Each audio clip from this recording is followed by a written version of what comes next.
Welcome students, स्वागत है आपका आज की ऑनलाइन क्लास में। पिछली क्लास में मैंने आपको कंटिन्यूस मैपिंग और उसकी कुछ थ्योरम्स के बारे में बताया था। आज हम कुछ और थ्योरम्स के बारे में पढ़ेंगे।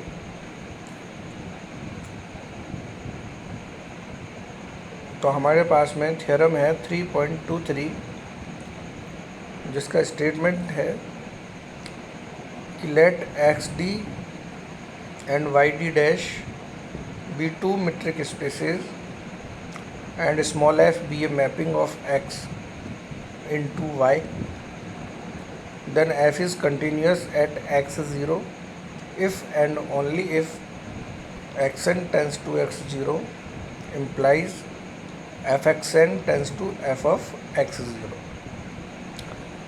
अर्थात हमारे पास में दो मैपिंग दी हुई है एक्स डी और दो मीट्रिक स्पेसेस दी हुई है एक्स डी और वाई डी डैश, और एफ एक मैपिंग है एक्स से वाई में, तब एफ कंटिन्यूस होगा यदि एक्स एन एक्स जीरो की तरफ जाए, तब F of X N F of X zero की तरफ जाए, तब एफ कंटिन्यूस होगा at the point X zero. तो इसको हमें नेसेसरी एंड सफिशिएंट कंडीशन दोनों ही प्रूफ करनी है। अर्थात पहले हम ये लेके चलेंगे कि एफ कंटिन्यूस है और एक्स एन एक्स जीरो की तरफ कन्वर्ज करता है, देन हम प्रूफ करेंगे कि F of X N converge करेगा एफ ऑफ एक्स जीरो की तरफ, और इसके बाद में हम कन्वर्सली इसको प्रूफ करेंगे। तो सबसे पहले हम ये मान के चलते हैं कि let F be a continuous at X zero and xn be a sequence in capital X such that xn tends to x0, then to prove that f of xn tends to f of x0. Now since xn tends to x0, जब xn x0 की तरफ converge कर रहा है, so by definition for any delta greater than 0 एक ऐसा natural number n0 exist करेगा कि D of X N comma X zero is less than delta for every n is greater than n0। It means X N belongs to open sphere S delta X zero for every n is greater than equal to n0। It means जब X N open sphere में converge belong करता है, इसका मतलब F of X N belong करेगा open sphere S epsilon F of X zero में। क्यों? क्योंकि एफ कंटिन्यूस है। It means D dash F of X N comma F of X zero is less than epsilon for every N is greater than equal to N zero. इससे हमें पता चलता है कि F of X N tends to F of X zero, जो कि definition है हमारे पास में। अर्थात हम ये मान के चले कि X N G X zero की तरफ कन्वर्ज कर रहा है, और हमने प्रूफ किया है कि एफ ऑफ एक्स एन भी एफ ऑफ एक्स जीरो की तरफ कन्वर्ज करेगा जब एफ एक्स जीरो पर कंटिन्यूस हो।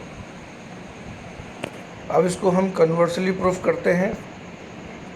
हम ये मान के चलते हैं कि एक्स एन एक्स जीरो की तरफ कन्वर्ज करता है, तब F of X N F of X zero की तरफ कन्वर्ज करता है। तो हम यह प्रूफ करेंगे कि f is continuous at the point x0। तो इसे हम कॉन्ट्रोडिक्शन से प्रूफ करेंगे। हम ये मान के चलते हैं कि f कंटिन्यूस नहीं है x0 पर, और जब f not continuous at x0, then by the definition एक एप्सिलॉन ग्रेटर देन 0 के लिए एक ऐसा डेल्टा ग्रेटर देन 0 विद्यमान होगा कि D of X N comma X zero is less than delta होगा, but D dash F of X N comma F of X zero greater than equal to epsilon होगा, और इसको हमने समीकरण number 1 नाम दिया। Now we consider the sequence of open sphere. हमने एक ओपन स्फीयर की सीक्वेंस को कंसीडर किया एस 1/n x0, जिसका सेंटर x0 है और रेडियस 1/n है, where n belongs to natural number. Now take xn belongs to s 1/n x0, but d dash f of xn comma f of x0 is greater than equal to epsilon by equation number 1. So from the sequence xn, evidently xn tends to x0 as xn belongs to s 1/n x0, that is d of xn comma x0 is less than 1/n। अर्थात इससे हमें पता चलता है कि जब xn x0 की तरफ कन्वर्ज करता है then f of xn does not belongs to f of x0, जो कि कॉन्ट्रोडिक्शन है, क्योंकि हम ये मान के चले हैं कि जब xn x0 की तरफ कन्वर्ज करता है तो f of xn भी f of x0 की तरफ कन्वर्ज करेगा।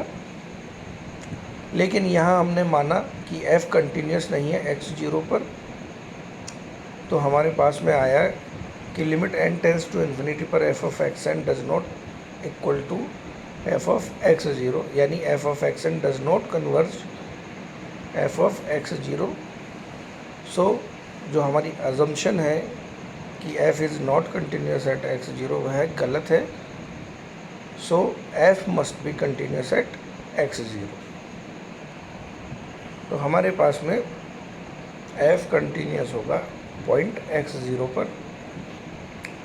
इसके आगे हम एग्ज़ाम्पल देखते हैं एक। ये एग्ज़ाम्पल कई बार एग्ज़ाम में आया हुआ है, तो इसे हमें करना बहुत ज़रूरी है। एग्ज़ाम्पल है given an example of a function which is continuous and closed but not open. हमें एक एग्ज़ाम्पल देना है एक फंक्शन का जो कंटिन्यूस है, क्लोज्ड है, बट ओपन नहीं है। तो इस एग्ज़ाम्पल को हम लेके चलते हैं कि हमने कंसीडर किया function f from rd to rd, और वो इस प्रकार है कि f of x is equal to 1 for every x belongs to r, where d is a usual metric on r, then f is evidently a constant map। और हमने माना है कि जो g है is a subset of r और it is a open set.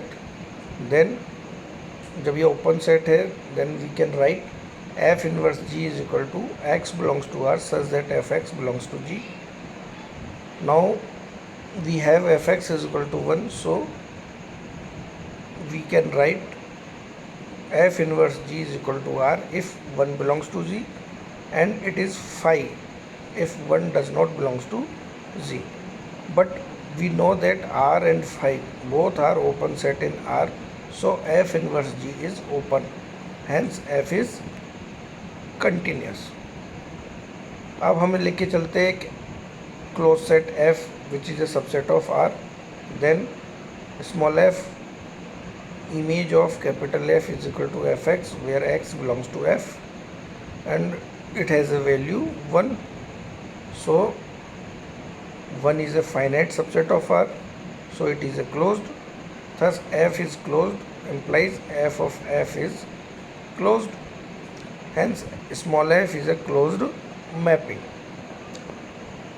Now we can consider a subset A of R be open, then fa is equal to fx, where x belongs to A, and we have a value 1 of fx, but 1 is a finite subset of R which is not open, so fa is not open, so we can write that thus A is open implies fa is not open, Hence, above defined map F is continuous, closed but not open.